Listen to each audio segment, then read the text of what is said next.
Welcome to fandom. আবার একটা Indian ফুটবলের ভিডিও নিয়ে চলে এসেছি। যা যা আপডেটস আছে, আর লাস্ট কিছু দিনে কলকাতার তিন প্রধানই কিন্তু জয়লাভ করেছে, জয়লাভ করে কিন্তু ভালো পজিশন বানিয়ে নিয়েছে নিজেদের জন্য। সেই নিয়ে তো কথাবার্তা বলবোই, তাছাড়াও ইন্ডিয়ান ফুটবলে যা যা চলছে সবকিছু নিয়ে কিন্তু কথাবার্তা বলবো। সবার আগে যে কথাটা, এখনো যারা সাবস্ক্রাইব করেনি অবশ্যই করে নিও, আর বেল আইকনটা টিং টং করার অপশনটা প্রেস করে দিও রেগুলার নোটিফিকেশন পাওয়ার জন্য। আর আমাদের ফেসবুক আর ইনস্টাগ্রাম পেজটা ফলো করে নাও, ডেসক্রিপশনে লিংক দেওয়া আছে, ওখানেও কিন্তু ছোটখাটো আপডেটস রিলস সবকিছু আসতে থাকে, তো অবশ্যই গিয়ে ফলো করে নাও। তো পূজার থেকে প্রথমে শুনে নাও। তো প্রথমেই একটু অন্যান্য ধরনের আপডেট দিয়ে দিই। তো তার মধ্যে বলে রাখি যে গত রবিবার মানে গত কালকেই ইভিএ টিভি এবং শুভ সকাল কাপ 2024 হয়েছে। মানে যারা ইভিএ টিভি আমাদের সাথে ভিডিও করে সালাউদ্দিন, তো ওরা একটা আন্ডার 14 টুর্নামেন্ট অর্গানাইজ করেছিল। তো সেটা কিন্তু গতকাল ছিল এবং সেখানে 8টা টিম নিয়ে টুর্নামেন্টটা করা হয়েছিল এবং খুব ভালোভাবে কিন্তু টুর্নামেন্টটা কমপ্লিট হয়েছে। প্রচুর জায়গার টিম কিন্তু এসেছিল, মানে বাচ্চাদের টিম হুগলি থেকে এসেছিল, নদিয়া ডিস্ট্রিক্ট থেকে এসেছিল, উত্তর 24 পরগনা, দক্ষিণ 24 পরগনা, কলকাতার বিভিন্ন টিম ছিল। তো সেই টুর্নামেন্টে চ্যাম্পিয়ন হয়েছে দক্ষিণ 24 পরগনার Champahati football club, Hooghly football ক্লাবকে হারিয়ে ফাইনালে ট্রাইব্রেকারের মাধ্যমে। তো তার কিছু ছবি তোমরা স্ক্রিনে দেখে নাও। তো এর সাথে বলে রাখি, যেটা বললো যে এর মধ্যে কিন্তু অনেকগুলো খেলা হয়ে গেছে, এরকম আইএসএল হয়েছে, আই লিগ হয়েছে, এছাড়াও আরো খেলা হয়েছে। তো ওটা কিন্তু ট্রাভেল এফসিকে 2-0 গোলে হারিয়েছে। আর এই হারানোর ফলে এই মুহূর্তে আই লিগের টেবিলের কি কন্ডিশন সেটা শুনে নাও। তো টেবিলের যা কন্ডিশন বলে দিই, মোহামেডান কিন্তু এখনো লিড করছে। মোহামেডানের 15টা ম্যাচ হয়েছে, 34 পয়েন্ট এই মুহূর্তে। এরপরে রিয়াল কাশ্মীর আর গোকুলাম আছে, দুজনেই একটা করে ম্যাচ কম খেলেছে, 26 পয়েন্ট। যদি পরের ম্যাচটা জেতেও 29 পয়েন্ট হবে, সেখানেও কিন্তু 5 পয়েন্টের লিডে থাকবে মোহামেডান। এবার বলে দিই, শ্রীনিধি কিন্তু আছে 4 নম্বরে। শ্রীনিধি 13টা ম্যাচ খেলেছে, 13টা ম্যাচে 26 পয়েন্ট। যদি ধরেও নি পরপর দুটো ম্যাচ জিতে 15টা ম্যাচে, তাতেও কিন্তু হবে 32 পয়েন্ট। যদি 32 পয়েন্ট আছে, তাতেও কিন্তু মোহামেডান 2 পয়েন্টের লিডে থাকবে।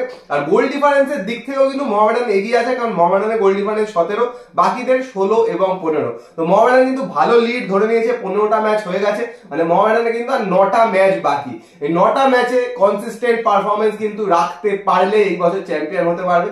সবাই কিন্তু সেই দিকেই তাকিয়ে আছে, দেখা যায় এই কনসিস্টেন্সিটা মেনটেন করতে পারে কিনা। কারণ যখন শুরু হয়েছিল একটু কিন্তু মানে নড়ে গেছিল, কিন্তু তারপরে কিন্তু আবার ধরে নিয়েছে, একদম কিন্তু ডমিনেট করে ম্যাচগুলো জিতছে। তো এর সাথে বলে নাকি আরো অন্যান্য কিছু টুর্নামেন্ট ছিল, যেই টুর্নামেন্ট গুলো নিয়ে একটু বলে দিই। সেটা হচ্ছে সাব জুনিয়র লিগ, মানে হচ্ছে এআইএফএফ আন্ডার 13 লিগ যেটা চলছে, সেটাতেও অনেকগুলো খেলা হয়ে গেছে। Mohammedan versus Bidhannagar municipal sports academy, সেটাতে বিধাননগর মিউনিসিপাল 9 গোল দিয়েছে, 9-3 গোলে জিতেছে।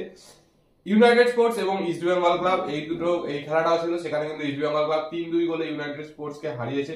এছাড়া বলে রাখি, মোহনবাগান আর বেঙ্গল ফুটবল একাডেমি, সেই খেলাটা কিন্তু 2-2 গোলে মানে ড্র হয়েছে।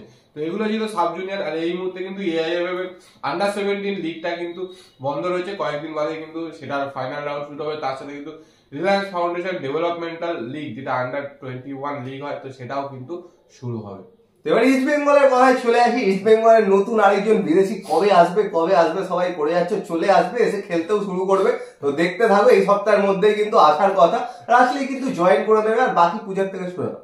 তো চলে আসার কথা না, যতদূর খবর, যেদিন প্রথম ভিডিওটা বানিয়েছিলাম ওখানে সেদিনই বলেছিলাম যে সোমবার দিন রাত্রে আসার কথা। তো সেই মতোই কিন্তু আজকে রাত্রেই চলে আসার কথা, এবং যদি আজকে রাত্রে চলে আসে, ও কালকেই কিন্তু টিম হোটেলে জয়েন করবে জামশেদপুরে। এবং মোস্ট প্রবাবলি যদি সে ফিট থাকে, তাহলে কিন্তু সেই দিনের ম্যাচ স্কোয়াডেও কিন্তু রাখা হতে পারে, এরকম বলেই কিন্তু খবর রয়েছে। তো এবার দেখা যাক সে কতটা ফিট বা কটা সেশন পায় ম্যাচের আগে, কারণ একটা দুটো সেশন না গেলে তো কোচ ডিসিশন নিতে পারবে না যে তাকে টিমে রাখা যাবে কিংবা স্কোয়াডে রাখা যাবে কিনা। তো মোটামুটি আজকে রাতের মধ্যে চলে আসছে এটা খবর। তো খুব এদিক ওদিক হলে মেবি হয়তো আগামী কাল হতে পারে, তার বেশি কিন্তু হবে না, কারণ ভিসা কিন্তু অনেকদিন আগেই পেয়ে গেছে। তো সেইখান থেকে এসেই কিন্তু ডাইরেক্ট জামশেদপুর জয়েন করছে। তো আর কলকাতার যে দুই প্রধান, তাদের কিন্তু খুব ইম্পর্টেন্ট ম্যাচ পরের ম্যাচটা, কারণ মোহনবাগানের ম্যাচ আছে ওড়িশার সাথে। ওড়িশা কিন্তু টপ অফ দ্য টেবিলে বসে আছে 15 ম্যাচে 31 পয়েন্ট নিয়ে, আর মোহনবাগান 14 ম্যাচে 29 পয়েন্ট নিয়ে। তো ওড়িশার সাথেই কিন্তু নেক্সট ম্যাচ হারাতে পারলে কিন্তু Mohun Bagan top of the table হয়ে যাবে। খুব ইম্পর্টেন্ট ম্যাচ। আর সেরকমই ইম্পর্টেন্ট ম্যাচ ইস্ট বেঙ্গলে, কারণ ইস্ট বেঙ্গল আছে 8 নম্বরে, জামশেদপুর আছে 6 নম্বরে। জামশেদপুর ভার্সেস ইস্ট বেঙ্গলের ম্যাচ আছে, নেক্সট ম্যাচটা অ্যাওয়ে ম্যাচ। ওটা যদি ইস্ট বেঙ্গল জামশেদপুরকে হারাতে পারে, তাহলে কিন্তু ইস্ট বেঙ্গলও উঠে যাবে 6 নম্বরে। তো দুই প্রধানের জন্যই কিন্তু নেক্সট ম্যাচগুলো খুব ইম্পর্টেন্ট। মানে নেক্সট যে ম্যাচটা, এই দুটো ম্যাচ কিন্তু দুজনের জন্য ইম্পর্টেন্ট, একজন টপ অফ দ্য টেবিলের জন্য, আরেকজনের টপ 6 এর জন্য। আর বলে রাখি জামশেদপুর কিন্তু খালিদ জামিল এরা শুরু হওয়ার পর থেকে কিন্তু দারুণ পারফরমেন্স করছে, তো সেই জায়গা থেকে কিরকম ভাবে জামশেদপুরকে নিতে পারে সেটাই হলো ব্যাপার। কারণ লাস্ট দিনকে যে খেলাটা হায়দ্রাবাদের সাথে হত ছাড়া খেলা যেটাকে বলে সেই রকমই কিন্তু একটা খেলা হয়েছে, জাস্ট ওই গোলটা পেয়ে গেছিল তাই, না হলে কিন্তু রেজাল্ট অন্য কিছু হতে পারত। আর ওই ম্যাচটা যদি হারতো তাহলে তো টপ 6 এর আশা শেষই। বাট দেখা যাক জামশেদপুরের সাথে কি করে। আর অনেকে সাউলের কথা জিজ্ঞেস করেছো, সাউল কবে ফিরবে, জামশেদপুর ম্যাচ খেলবে কিনা। তোমাদের বলে দিই জামশেদপুর ম্যাচেও কিন্তু সাউল থাকবে না। সাউল যদি ফেরে চেন্নাইয়ের ম্যাচেই ফিরবে, বা চেন্নাইয়ের ম্যাচে যদি ফুললি ফিট হয়ে স্টার্ট করবে কিনা এটা কিন্তু ডাউটফুল, হয়তো বেঞ্চে থাকবে পরের দিকে নামবে এরকম কিন্তু হতে পারে, কারণ একটা ইনজুরি থেকে ফিরছে। তো সেই জায়গা থেকে সাউলকে কিন্তু ধরে রাখতে পারো। এই ম্যাচেও থাকছে না, মানে নেক্সট যে ম্যাচটা সেটাতেও থাকছে না, তার পরের ম্যাচ থেকে কিন্তু থাকবে। তো নেক্সট ম্যাচটাও কিন্তু 4 জন বিদেশি নিয়ে খেলতে হবে। নতুন যে বিদেশি সেও হয়তো এসেই নেমে যাবে না, তাকেও হয়তো তার পরের ম্যাচেই না হবে চেন্নাইয়ের ম্যাচে। তো সেই জায়গা থেকে বাকি 4 জন বিদেশি যারা আছে জামশেদপুর ম্যাচে কিন্তু তারাই থাকবে। আর লাস্টে আসি আরো একজনের কথায়, সেটা নিয়ে যেটা সোশ্যাল মিডিয়াতে ঝড় উঠে গেছে, আমাদের কমেন্ট মানে ইনবক্সে ঝড় উঠে গেছে, সেটা হচ্ছে ব্রাইট বাখারে তো কি আসতে চলেছে নেক্সট সিজন। তো কেউ একটা ওকে জিজ্ঞেস করেছিল please come to our club, তো সেখানে ও রিপ্লাই করেছিল ইয়েস নেক্সট সিজন, এরকম একটা কিছু। তো সেইটা নিয়ে কিন্তু মানে সব জায়গায় সরগোল পড়ে গেছে যে ব্রাইট কি পরের সিজনে আসে। তো বলে রাখি পেপারে কিছুদিন আগে একটা নিউজ পেপারে বেরিয়েছিল যে পরের সিজনে যেটা কোনো একজন বিদেশির সাথে কিন্তু প্রি কন্ট্রাক্ট সাইন হয়েছে। তো সেরকম সেটা ব্রাইট না অন্য কেউ, সত্যি কথা বলতে এরকম কোনো ব্যাপার নেই। আর কুয়াদ্দার যেই ধরনের প্লেয়ার পছন্দ করে বা যেই ধরনের প্লেইং স্টাইল পছন্দ করে, তো সেখানে ব্রাইট কতটা এফেক্টিভ সেটা হচ্ছে একটা বড় ব্যাপার।